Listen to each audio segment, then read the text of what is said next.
So here we are. So yes, this is our webinar, The Future of Image Optimization on the Web. My name is Nick Mullen. I'm a solutions engineer here at UploadCare.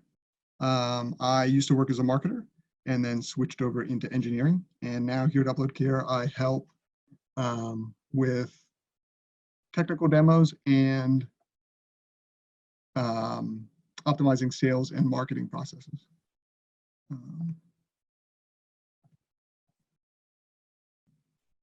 So Max, I'm joined by Max, who is our head of adaptive delivery. Max, why don't you introduce yourself and tell us a little bit about what we're going to be discussing today. Yeah, of course. Hey everyone, my name is Max and I'm the tech lead of adaptive delivery here at UploadCare. My main role is to coordinate the development of our full stack image optimization solution. And so we help our customers comply with all modern image performance requirements. And as a result, they don't need to spend time on manual image maintenance for the websites and can rely on the fully automated solution. So I'm really happy to participate in the webinar today and looking forward to answering any of your questions. Thank you, Max. So today, like I said, we're going to be discussing what we at UploadCare think of as the future of image optimization. But before we get into that, I did want to sort of set the stage and just to discuss a little bit more about why image performance matters and how to measure it.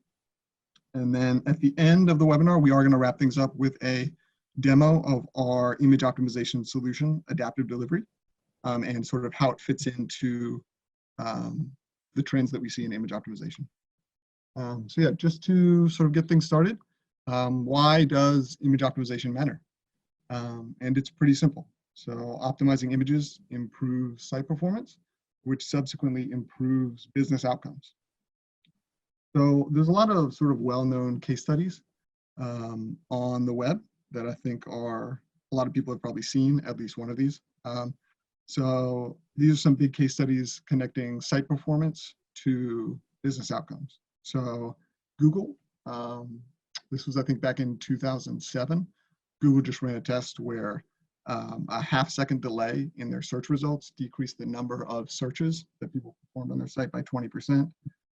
Amazon saw a 1% increase in revenue from a 100 millisecond, so a tenth of a second improvement in their page load times. And then Walmart saw a similar improvement, so 1 second improvement in page load times increased their conversion rate by 2%. And so this connection between site performance and business outcomes is pretty well understood. And the idea for what's going on sort of behind the scenes is that you have these site performance metrics. So you have things like page load times, time to interactive, these metrics that just track how well your site performs. And improvements in these metrics will make your site more usable. And so improvements in these metrics flow uphill into engagement metrics. So these will be things like session duration, number of pages that visitors will click through on a page, anything like this, just measuring things like bounce rate, general measurements of how effective your site is and how usable it is. And so improvements in this, in your site's usability, flow upwards again into business metrics. So these can be, I mean, very commonly will be things like conversion rates, or for e-commerce sites, it'll be things like average order value, repurchase rates. And so this idea that improvements to your site, improvements in site performance will make your site more usable, and then ultimately increase the value of a site as a business tool. Now within site performance, images are a priority. So there's this website, HTTP Archive. They just do analysis of site performance metrics and some other stuff across sort of a wide range of the web. And one of the things that they found is that on most websites, image weight will comprise about 50% of total pages weight. And then additionally, that sort of over the course of the internet, and especially in the last about 10 years, websites are becoming more image heavy. And so image optimization is becoming an increasingly large part of site performance. And so an increasingly large part of improving these sort of business outcomes on a website. So the next thing we're going to talk about is how some tools for measuring image performance. So Max, take it away. Yeah, thank you, Nick. Speaking about how we measure image performance and the web performance in general, I'd like to note that the context may be different and it defines tooling that we need to use. So for example, Google's Lighthouse is a very popular open source tool, which you can easily use in your terminal or as an NPM package. And it's a good fit for such things like a continuous website performance monitoring, or these days you can even add it to your continuous integration workflows like GitHub Actions and Circle CI. So it makes the Lighthouse perfect fit for such use case. And PageSpeed Insights are using the Lighthouse as well. So, and a very common misconception that when you run your Lighthouse tests locally, then it will give you the estimate, the expected PageSpeed score. In fact, the results would be totally different because PageSpeed Insights are using an old Nexus phone, and the results differ significantly, especially in those pages when there is a lot of JavaScript. And they say that Google is using PageSpeed score as one of the ranking factors, so it's definitely worth paying attention to it. Another simple way to examine website images is by using browser DevTools. You can simply open up the inspector, go to the network tab, and see the total image bandwidth on your page, along with the size of each of your image assets. And then you can combine this information with your website traffic data and get a pretty accurate estimate of your total image bandwidth per month. So if you're using a CDN, you can pull up the reports and see that those numbers will be very similar to each other. And one more tool for customer experience analysis is called PageDetox.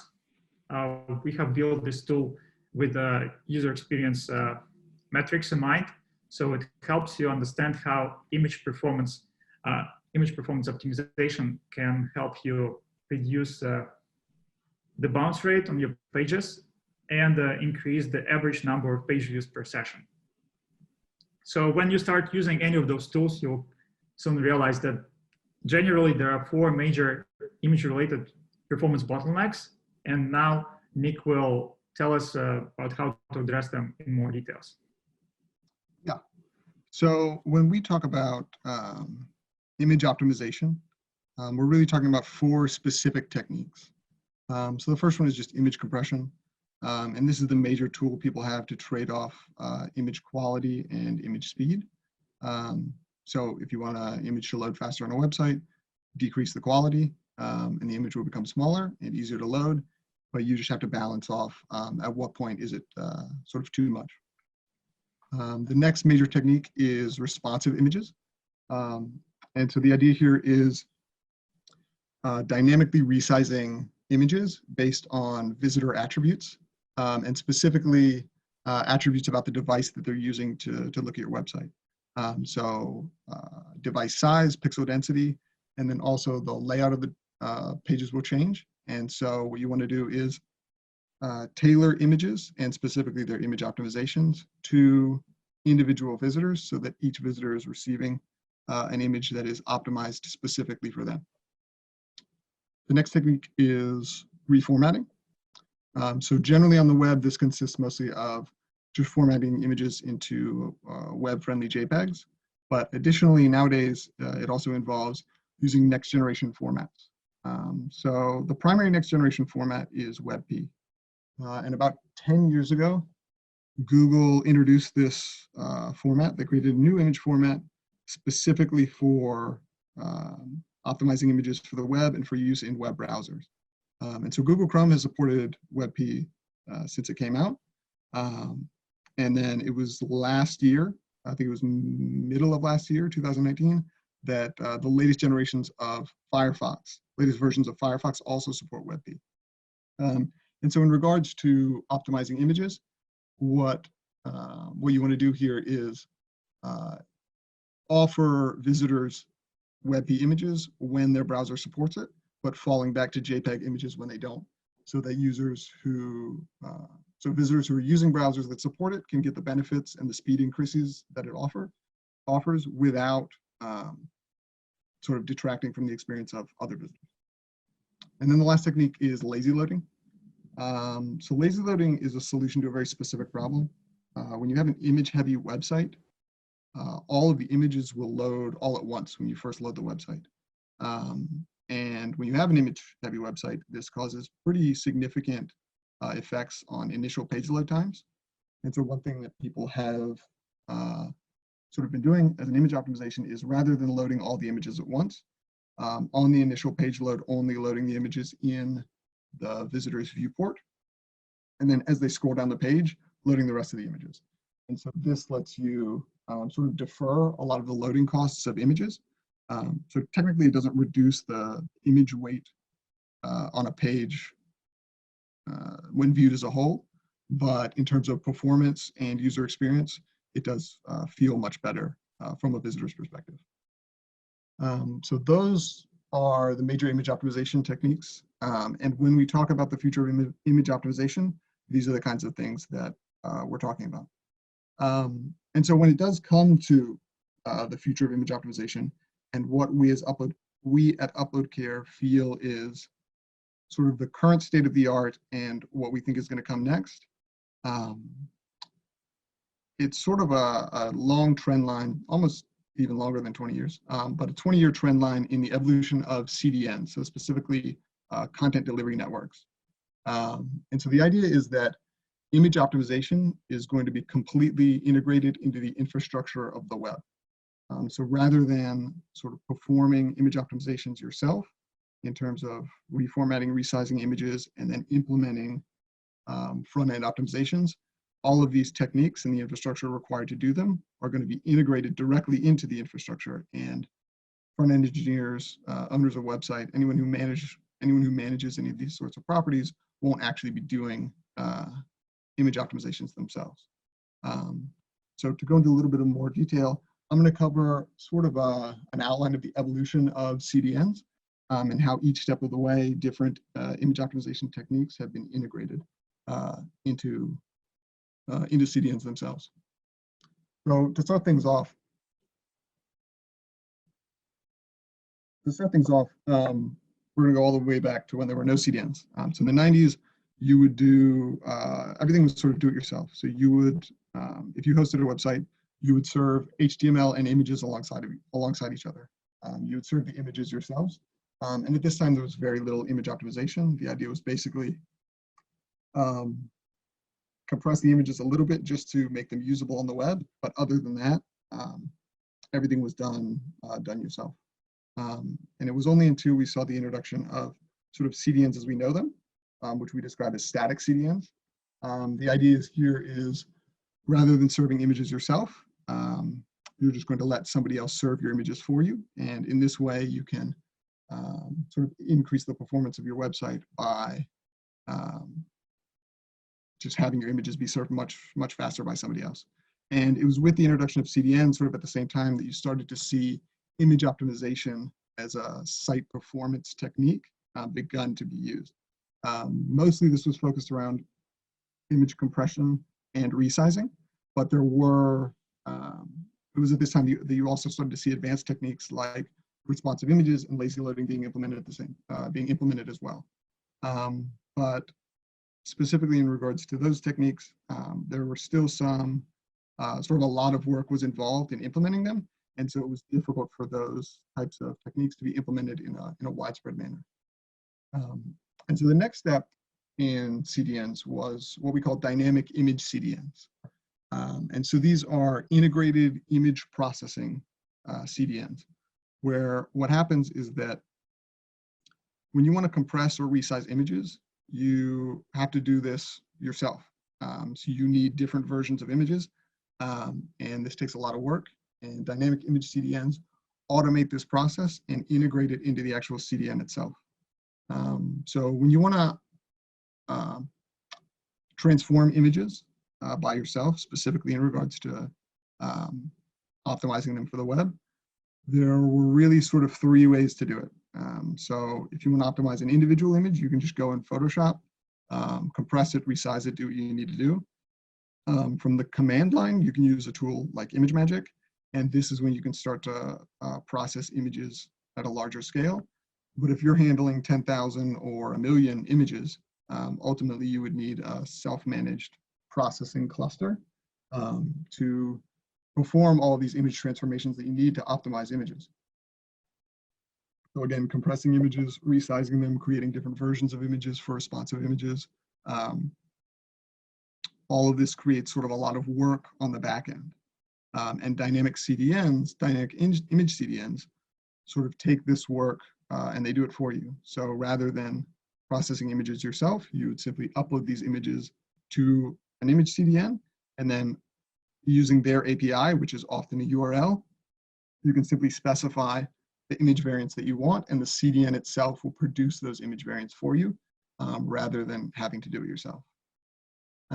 But even with dynamic image CDNs, there's still a problem. So dynamic image CDNs handle the back end of actually processing images and creating different versions of images. But on the front end, there's still a lot of work to be done implementing advanced image optimization techniques like responsive images. So right here, I have basically just a generic example of a responsive image. So if you want to implement responsive images on the front end, for every image on your website, you would need to specify something along the lines of what we're seeing here in this HTML. And so it's just specifying different image variants, where you can find them, and then at what viewport sizes those images should be served.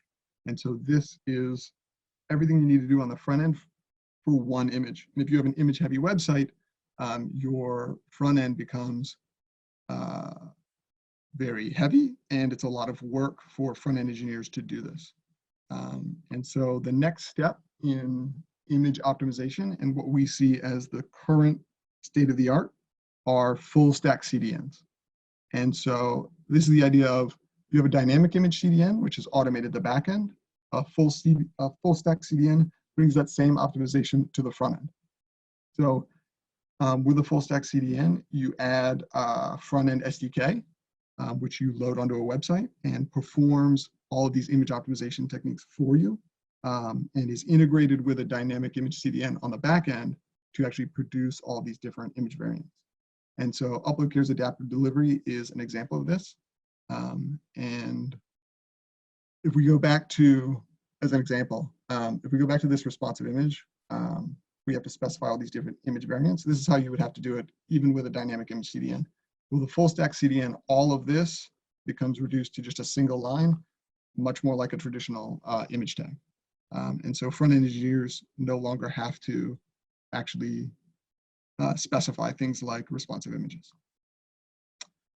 So the idea is that image optimizations have slowly become integrated into the actual infrastructure of the web. Originally, you're serving images yourself. Then we moved to static CDNs where the actual serving of images and the caching, et cetera, are all offloaded to a service.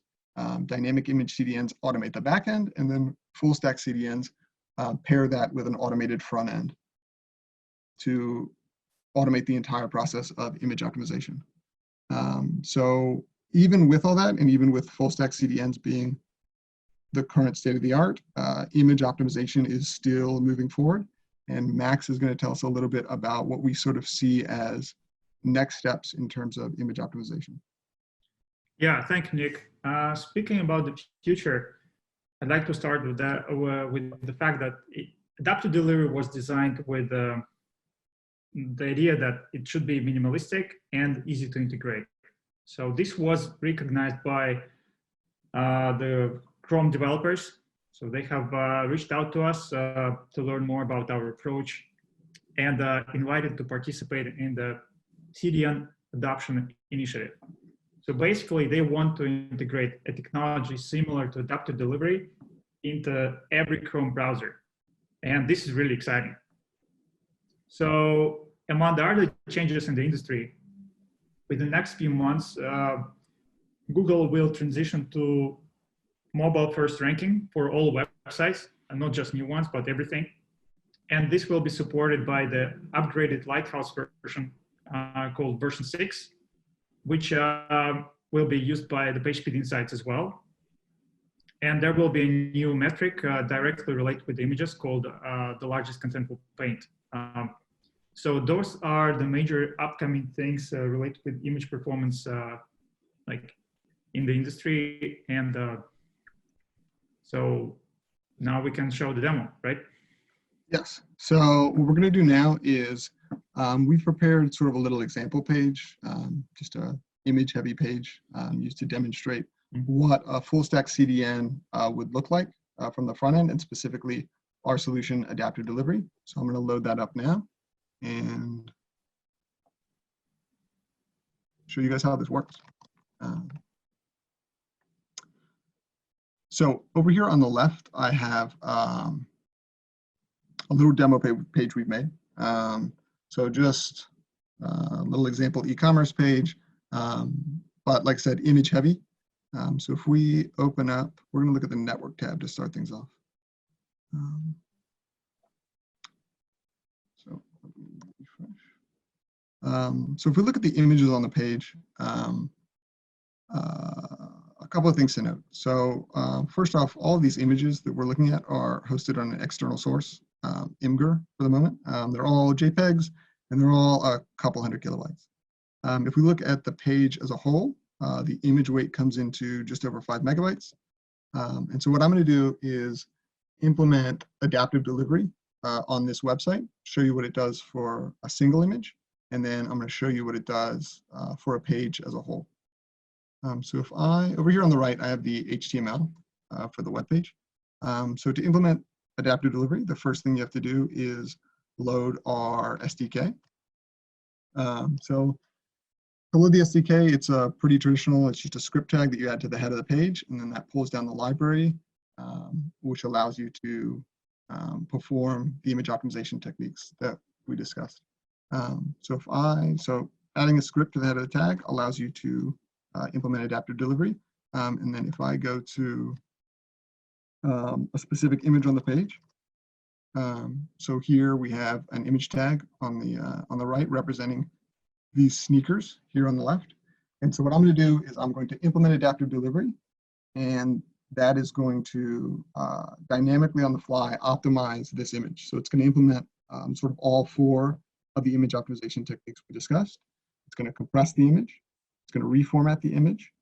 It's going to implement lazy loading, which we'll see later when we look at the page as a whole. And then finally, it is going to make the image responsive as well. So if I look at this image specifically, if I pull it up in the sources, if we just look at the attributes of the image itself, so right here we can see that the image is 162 kilobytes, 1300 pixels by 800, and it's a JPEG. And then it's also hosted on Imgur. So what I'm going to do is I'm going to make this image adaptive, and we're going to see that all those attributes change on the fly. So if I go back to my image tag, nothing special about it. It's just an image with a source and then a link to the image itself. So to implement adaptive delivery, all I would do is change this source tag to data link source. And just by changing that attribute, this image is going to be optimized on the fly. So I save that, web page reloads, and then we can see the new image. So if we look at the attributes of the image has gone from 160 kilobytes down to 10. It has been dynamically resized to the exact size that it is displayed in the viewport on my device. So 335 pixels by 223. And then it has also been reformatted to a WebP image. And so all of this is done just by changing the source tag for the image after you add the SDK. So that's what happens when you implement adaptive delivery on a single image. We've also prepared a version of this site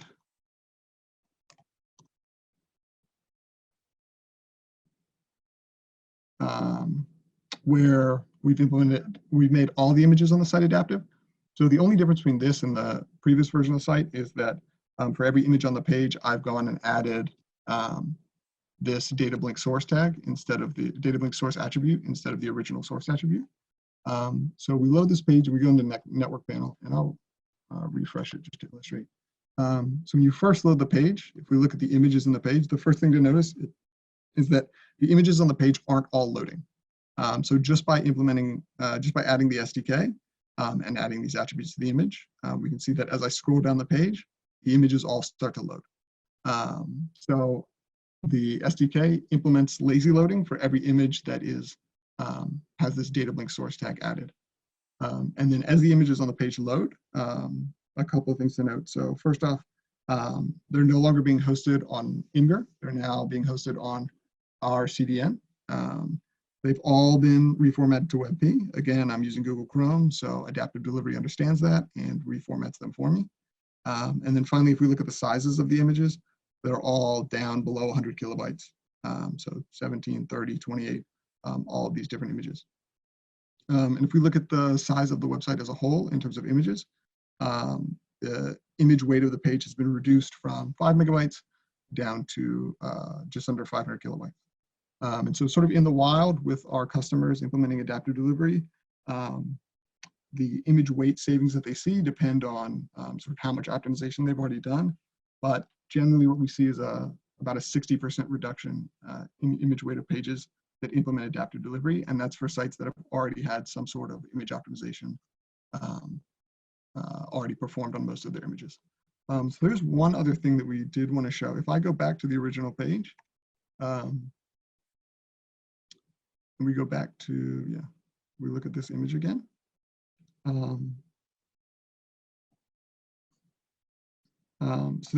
So adaptive delivery itself performs image optimizations to make images load faster, but Upload Care and our CDN offer a whole range of image transformations in addition to just optimizing images.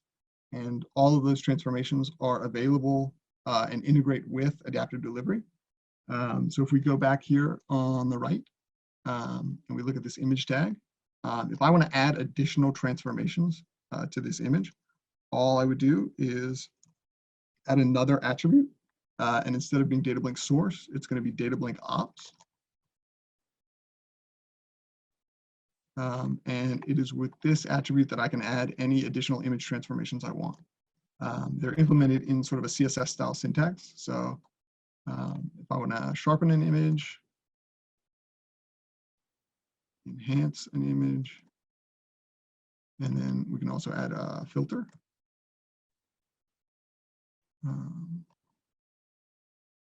So again, if I write those changes into the web page, we can see here that now the image that we're looking at has been again transformed according to these operations. So it's been sharpened, enhanced, and then we can also see that a filter to the image has been added. And all of these transformations are done on top of adaptive delivery. So it's still being optimized and it's still responsive, everything like that. So that is our demo of adaptive delivery when implemented in vanilla HTML. Max is now going to show us a demonstration of adaptive delivery, but integrated with a separate platform. So in this case, I believe it is going to be Shopify. So Max? Yeah, one moment. Let me share my screen now. So do you see it? Yes. All right. So I signed up at in Shopify and applied the debut theme, which is the default. So as you can see, there are a lot of images on the page. And in terms of image bandwidth, we have 2 megabytes of image bandwidth on the default Shopify theme. And if we look at the way Shopify integrates image responsiveness and optimization, this is how it's done. So, and I mean, this is the default image optimization performed by Shopify. So as you can see, there are a lot of parameters that you need to provide to make an image optimized on the Shopify platform. And this should be done with each of your images on your website. So then let's see how it could be done with adaptive delivery. So this is a page, this is W theme with adaptive delivery. So as you can see, it's the same website, and the total image bandwidth on the page is just 300 kilobytes. And when we look into how it's integrated, this is actually really delightful. So we simply add a code snippet to the layout. And then I created a special component called adaptive image, where you provide the image source using the liquid template syntax using Shopify. And then when we need to use that image, I include this partial, this template in the same place as it was before. But look how much simpler it is to integrate responsive and optimized images.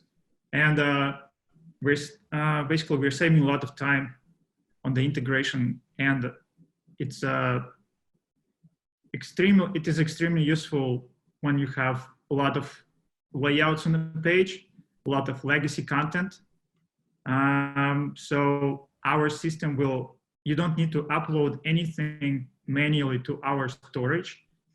We're using so-called image proxy, which goes through all of your images and just replaces them with an optimized version.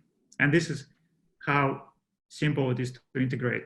And as a result, we have 300 kilobytes of image bandwidth on the page instead of 2 megabytes. So this is what I wanted to share about in terms of how adaptive delivery integrates with the other publishing platforms. Like Shopify. Yeah, that's it. So we've demonstrated adaptive delivery both in terms of vanilla HTML, but then also it integrates with external platforms really easily. So for this example, Shopify. What we want to do next is, I think we're just going to do Q&A. Yeah.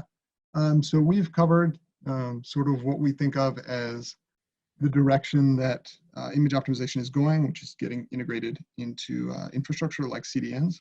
And so right now, we're happy to answer any questions about anything we've sort of discussed so far, or anything about image optimization in general or adaptive delivery. So at the bottom of the Zoom window, there is should be a Q&A. And if you click on that, you can just add questions, and we will be happy to answer whatever you guys have. While people are adding any questions they'd like there, we did have a couple of links that are relevant to you. So we're going to drop these in the chat, but just to sort of review them. If you want to learn more about adaptive delivery, we do have documentation. We have a number of posts on our blog in regards to image optimization. Additionally, Max and I did an interview about adaptive delivery, just discussing, again, some of the, how it integrates into what we see as the sort of current state of the art in terms of image optimization. If you do, I know we have some existing customers of UploadCare. If you do want to try adaptive delivery, we have a promotional code for our professional plan. So this link will just show you how to get it and how to use it. And additionally, we are going to be doing more webinars associated with image optimization. So if you'd like to know about those as well, you can sign up to get notifications for those. And then finally, if you would like to book a custom demo of adaptive delivery, this is Sem. He is our account executive here at UploadCare. You just send him an email, sem@uploadcare.com. And then he would be happy to schedule a time to do that, discuss how adaptive delivery might be integrated into your website, what kind of results can be expected from that, and then seeing it actually in action as well. So if you would like to see a demo of adaptive delivery, email Sem. So what I'm going to do now is I'm going to go to the Q&A and see if anyone has any questions. Yeah, we have a couple of great questions. Yeah. Here, why don't I read them out? And then Max, I think you, looking at these questions, I think you're going to be a relevant speaker. So how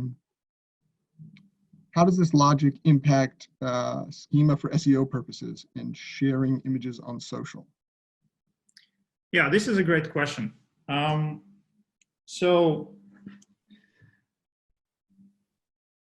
Last year, Google has implemented a new crawler.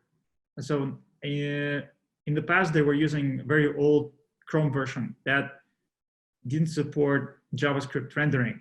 So, but now with this new CDN adoption initiative and updates to the crawler, client-side rendering is fully supported. So they are using the latest Chrome version when they analyze websites. And you can look up one of our clients. It's called Common Living. It's the largest living network in the US. So they're using adaptive delivery on the website. And if you go to images in Google and type Common Living New York, you'll see a lot of images. So your images are optimized and they are still crawled by Google. So we're really happy with these results. And it's fully, so SEO would not be affected by the fact that images are rendered on the fly the images to the on device context. Yeah.